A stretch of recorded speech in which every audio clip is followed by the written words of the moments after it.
Olá pessoal, estamos chegando com mais uma análise do futebol pelotense aqui no Corneteiro FC, hoje para falar de Pelotas e Aimoré.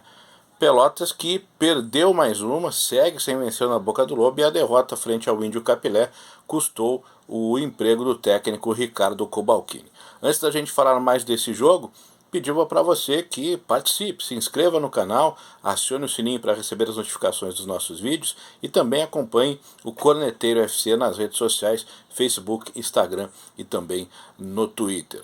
Expectativa era, claro, de uma vitória do Pelotas, até para dar um salto na tabela de classificação. Com o resultado positivo, o Pelotas poderia se aproximar ali dos primeiros 4 colocados, até entrar nesse grupo aí, dependendo dos resultados paralelos. Mas, embora o Pelotas tenha sido diferente em relação aos outros jogos, principalmente no primeiro tempo, e uma diferença positiva em termos de produção, o Pelotas acabou sendo derrotado num jogo um tanto maluco, porque teve produção ofensiva, teve controle do jogo Pelotas, principalmente na primeira etapa, onde foi bem superior ao Aimoré, mas justamente no primeiro tempo foi que o Aimoré construiu o placar a seu favor.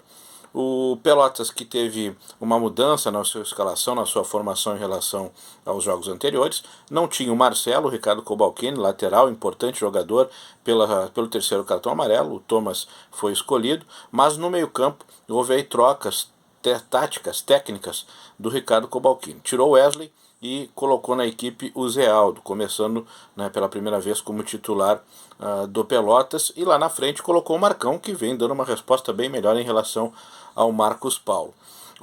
Com a entrada do Zé Aldo, o João Vieira, que vinha atuando pelo lado esquerdo no meio campo, passou para a direita. O Bustamante para a esquerda, o Zé Aldo mais centralizado, o Zé Aldo, o cara que se aproximava um pouco mais do Marcão, no momento que o Pelotas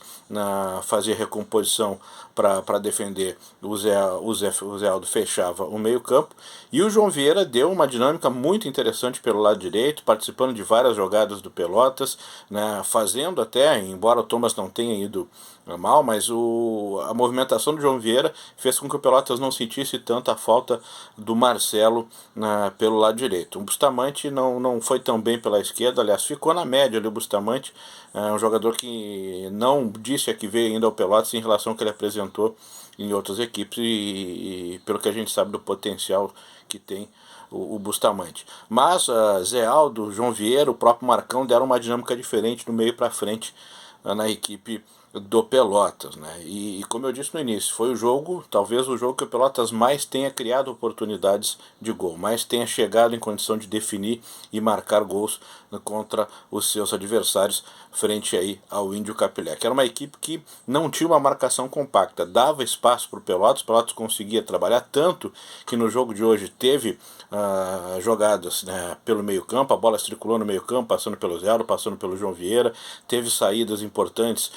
com o Zé Aldo pelo lado direito, com o João Vieira pelo lado direito e com o Bustamante pelo lado esquerdo, na aproximação ao Marcão, hoje sendo o centroavante, a referência do Pelotas. Pelotas teve aí no primeiro tempo 4, 5 oportunidades de chegar ao gol, de fazer o gol, obrigando o goleiro Raul a fazer intervenções importantes. Se o Pelotas no primeiro tempo teve todo esse volume de jogo e acabou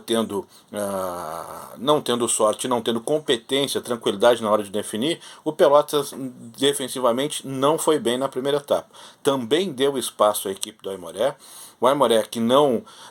foi uma equipe que teve um volume grande ofensivamente, mas foi efetivo. Em 2 oportunidades que criou e que chegou ao gol do Gabriel Leite, foi mortal, foi letal e fez o placar que lhe deu a vitória. Primeiro com o Luiz Soares, aquele mesmo que fez o gol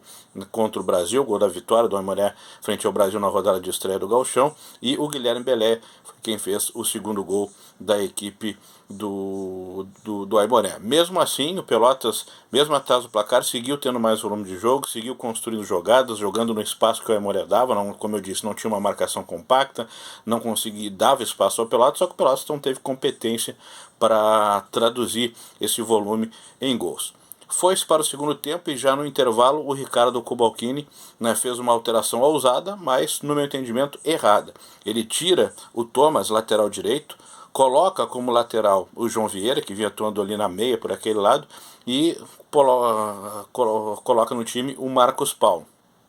O Marcos Paulo, que mais uma vez ficou devendo, não mostrou que veio, não acrescentou nada no Pelotas, que seguiu tendo volume de jogo, seguiu tendo presença ofensiva, ocupando o campo ofensivo, não tendo tantas chances, não criando tantas chances assim como no primeiro tempo, mas continuava o Pelotas praticamente ditando o ritmo do jogo. O Aimoré procurava se defender e garantir esse resultado, sair mais no contra-ataque. Mas o Pelotas, embora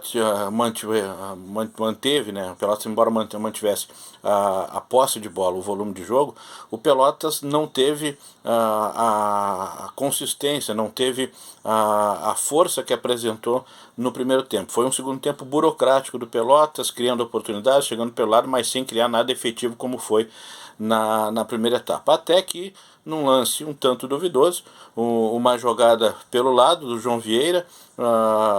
um cruzamento em que o Marcão tentou uma conclusão de bicicleta, obrigando o Raul a fazer uma boa defesa. Seria, até aquele momento ali, era o grande lance do Pelotas na partida,